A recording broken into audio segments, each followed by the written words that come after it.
It's time to feel what you've been bottling up. Life in rural America isn't easy.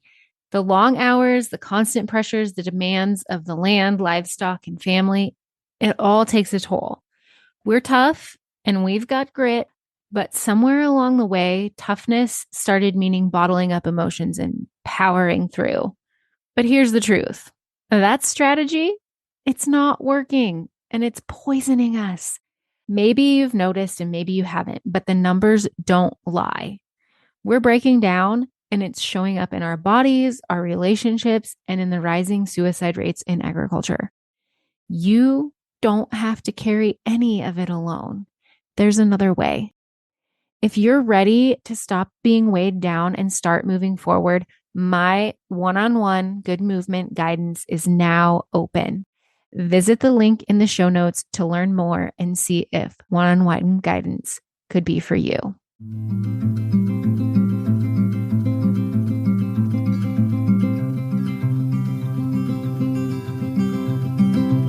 I'll carry you, you carry me, we'll help each other through it. Come on and see, good movement draws good movement.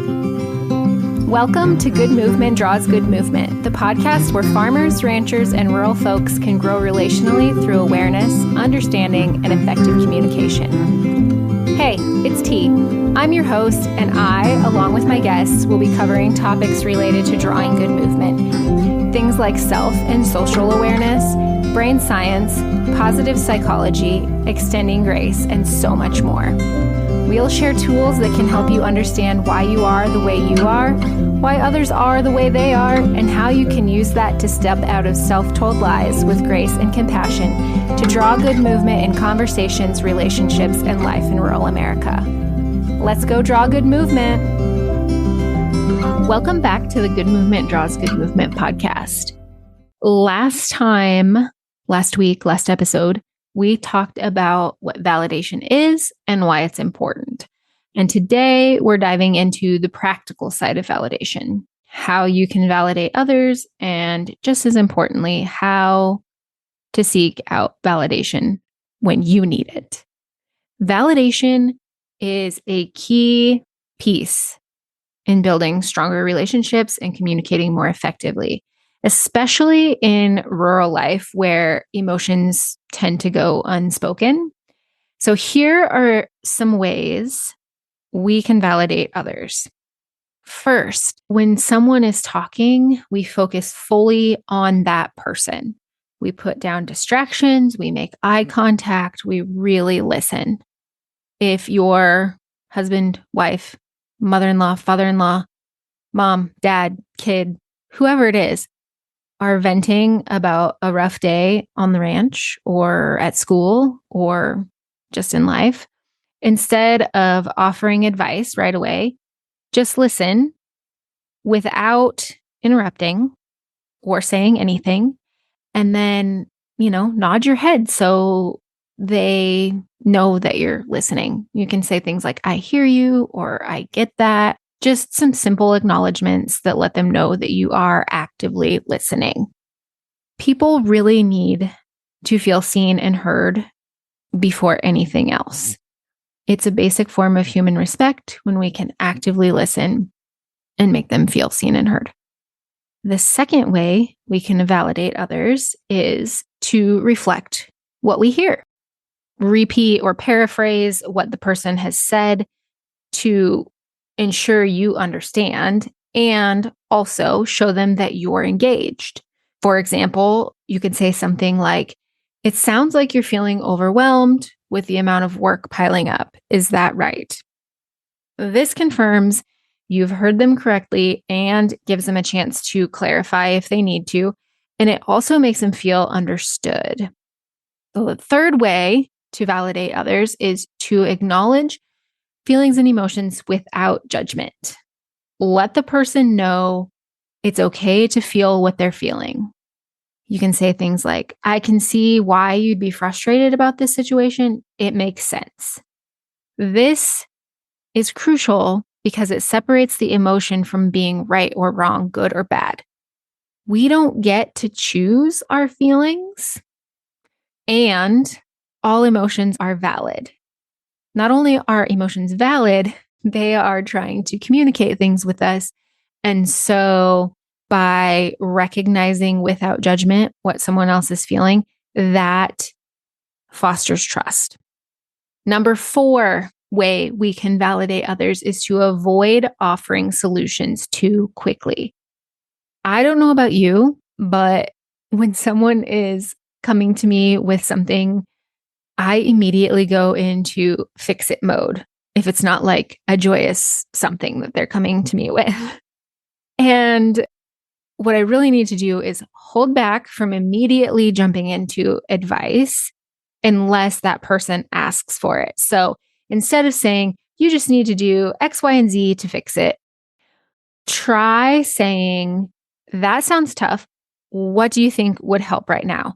Or something that I have implemented is saying, do you want me to be a listening ear and a safe space right now? Or are you looking for advice right now?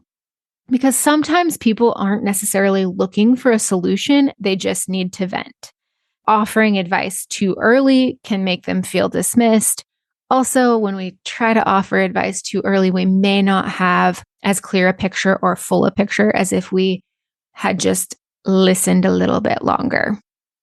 The 5th way to validate others is to ask honest questions. As we've talked about several times in the past, and I'm sure we'll talk about several times again in the future, ask open-ended, honest questions you don't know the answer to. Examples of open-ended, honest questions: how do you feel about what happened? Or what's been the hardest part for you? Or why do you think that was so frustrating, upsetting, etc.? How, what, when, why questions are excellent for open-ended, honest questions. Honest questions, again, as we've talked about, encourage a deeper understanding and they help the person process what it is that they're thinking or feeling.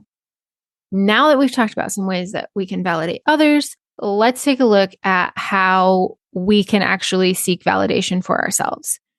The first and most important way we can seek validation for ourselves is to acknowledge our own emotions first.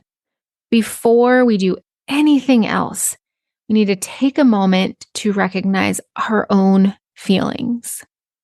Say to yourself out loud or just in your head, I'm feeling really frustrated. Actually, if it were me, I would not say frustrated because I'm trying to get away from dismissing my anger. So I would say I'm feeling really angry because this situation is out of my control.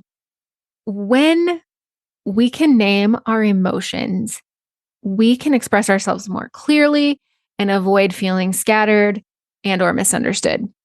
Also, naming our emotions and acknowledging them, it lets them out of our body. It helps them move through us. So we're not holding them in and, just never letting them out, which, as we've discussed briefly on this podcast, that sort of thing, holding in, shoving down, numbing, ignoring emotions, is bad news bears because it leads to actual physical pain and ailments later on. Not to mention the problems it causes in our relationships when we don't just acknowledge our own feelings and let them move through us. The second way we can seek validation for ourselves is to be clear about what we need. When we're feeling unseen or unheard, it's important to express clearly what we need. This is one that I kind of struggle with because I tend to believe the lie that my presence doesn't matter. And so it's really hard for me to speak up with what I need. But here's an example of how you can say that. I'm feeling really overwhelmed today, and I could use someone to just listen. Or I could use somebody to listen and then provide me advice, or whatever it is. Just state what you need. Or I just need someone to throw me a bone and tell me what to do. Although while that's helpful momentarily, we really do need to take a step back, get curious, and figure it out what it is that we actually need instead of having someone else tell us what to do. Sometimes people just really don't know how to support us unless we tell them. So be upfront about what you're looking for. As someone who is a pro at passive aggression, this is one that I am actively working on. The third way to seek out validation for ourselves is to reach out to the right people. Seek validation from people who are emotionally safe and capable of offering support.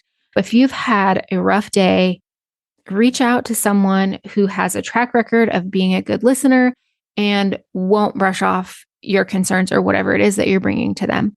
For me, I have a few people that I know I can go to and they will be there for me. But not everyone is in the right emotional space to provide validation, and that's okay.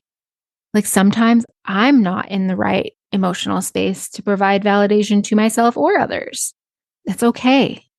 But it is important to know who your go-to people are and utilize them when you need to. The fourth and final way that we're going to talk about in this episode to seek validation for yourself is be open to receiving it. Be open to receiving validation. Sometimes we get in our own way by rejecting validation when it's offered. We need to be willing to accept support when someone offers it. If someone says, I see how hard you're working, avoid brushing it off with, it's not a big deal. Learning to accept validation is a key part of fostering emotional well-being, and it's okay to let others lift you up when you need it. It's okay to let others lift you up when you need it. This has been another personal struggle of mine. I tend to be real good at the brush off. Part of my own work is saying thank you and expressing the gratitude I feel when I've been validated or offered a compliment instead of just, sidestepping it or brushing it off like it is NBD.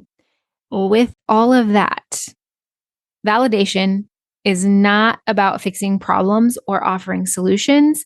It's about seeing, hearing, and trying to understand each other. I personally believe that we can offer validation without fully understanding, and we for sure can offer validation without agreeing. That is for sure. But that's where real connection begins, when we can see and hear ourselves and others. Over the next week, I have a challenge for you. I challenge you to intentionally practice validating others and also to seek the validation you need when things get tough. And remember, you don't necessarily need anyone else to validate you. You, as we've learned in this episode, can validate yourself. You can and you should validate yourself. Next time, we'll dive a little deeper and talk about validation during tough conversations. Until next time, draw good movement. Thanks so much for tuning in. I'm so grateful for you. If you found value in this episode, I'd love for you to share with others who might also benefit from tuning in. Share by word of mouth, send it in a text, take a screenshot and post it on social media, or share however you prefer. And if you haven't already, hit the follow or subscribe button so you never miss an episode. Until next time, draw good movement.